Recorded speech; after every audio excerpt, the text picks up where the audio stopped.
అందుకే ఈ చేనేత పరిశ్రమకి చేయూతనిచ్చే బాధ్యత ఈ ప్రభుత్వాన్ని చెప్పి మరొక్కసారి మీ అందరికీ హామీ ఇస్తున్నా. మనం ఆ రోజు తీసుకున్న నిర్ణయాల వల్ల ఈరోజు మీరు చూస్తే 50 ఏళ్లకే పింఛన్ ఇస్తున్నాం.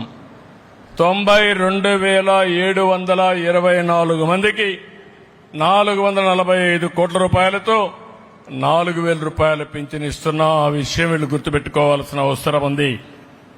ఇంకో పక్కన చేనేత పరిశ్రమ 64 క్లస్టర్స్ ఉన్నాయి. ఇంకా కొంతమంది ఈ పరిశ్రమ పైన ఆధారపడ్డారు. ఒక సమగ్రమైన విధానం తీసుకొస్తాం.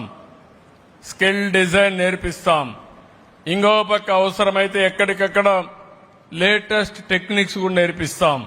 ఇవన్నీ నేర్పించి వాళ్ళ సమస్యలు పరిష్కారం చేసి వాళ్ళ ఆదాయాన్ని పెంచే మార్గాన్ని ఏం చేయగలుగుతామో అవి తీసుకురావడానికి ఒక సమగ్ర విధానం తీసుకొస్తామని చెప్పి కూడా నేను మీకు తెలియజేస్తున్నా.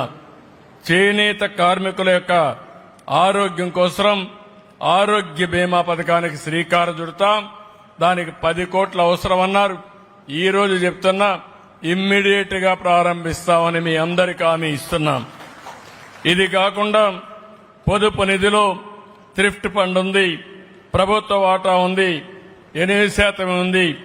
దీన్ని 16% చేసి వారి భవిష్యత్ అవసరాలు తీర్చడానికి శ్రీకారం చుడతామని చెప్పి కూడా నేను మీకు తెలియజేస్తున్నా. ఇంకో పక్క నేతనులందరూ ఇంట్లోనే మగ్గం పెట్టుకుంటారు. ఓసారి ఇంట్లో అవకాశాలు లేవు. ఇంట్లో మగ్గం పెట్టుకునే పరిస్థితి ఉంటే ఇంట్లోనే పెట్టిస్తాం. అక్కడ అవకాశం లేకపోతే ఎక్కడికక్కడ ఒక ప్రత్యేకంగా 4-5 ఎకరాల భూమి తీసుకుని అక్కడ మగ్గాలు పెట్టి కలెక్టివ్ గా కంబైన్డ్ గా సామూహికంగా పనిచేసే విధానానికి శ్రీకారం చుడతామని చెప్పి కూడా నేను మీకు తెలియజేస్తున్నా. ఇది ఎక్కడ అవసరమో ఈ 64 క్లస్టర్లో అక్కడ చేస్తాం.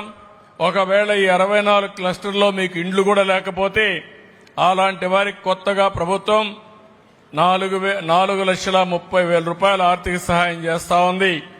అందులో మీకు ఇల్లు కట్టించే కార్యక్రమాన్ని చూస్తాం. అవసరమైతే చేనేత కార్మికులకి ఇంకొక 50,000 రూపాయలు అదనంగా కావాలంటే ఇచ్చి ప్రత్యేకంగా మగ్గాలు ఏర్పాటు చేసే బాధ్యత ఈ ప్రభుత్వం తీసుకుంటామని చెప్పి కూడా నేను మీకు తెలియజేస్తున్నా. ఇది కాకుండా ఈ రోజు మీరు చూస్తే మీ ఉత్పత్తులకు మెరుగైన ధర రావాలంటే బ్యాక్వర్డ్ ఫార్వర్డ్ లింకేజ్ అంటే నూలు దగ్గర నుంచి కలర్స్ దగ్గర నుంచి మీరు అమ్ముకునే వరకు ఏమేం చేయాలనో అవన్నీ చేయడం కోసం ముందుకు పోతామని చెప్పి కూడా నేను మీకు తెలియజేసుకుంటున్నాను. ద్వారా 200 యూనిట్ల కరెంటు మీకు ఇచ్చే బాధ్యత ఈ ప్రభుత్వం తీసుకుంటాం, ఉచితంగా 1 పైసా ఖర్చు లేకుండా. నేను దీనికి కూడా ఈ రోజే డిపార్ట్మెంట్కి ఒకటే చెప్తున్నా, దీన్ని ఇమ్మీడియట్ గా టేకప్ చేయాలి. ఎన్ని కుటుంబాలుంటే చేనేత కుటుంబాలు అన్ని కుటుంబాలకు ఇస్తాం. హ్యాండ్లూమ్కే కాకుండా పవర్ లూమ్స్ కూడా దీన్ని అన్వయిస్తాం.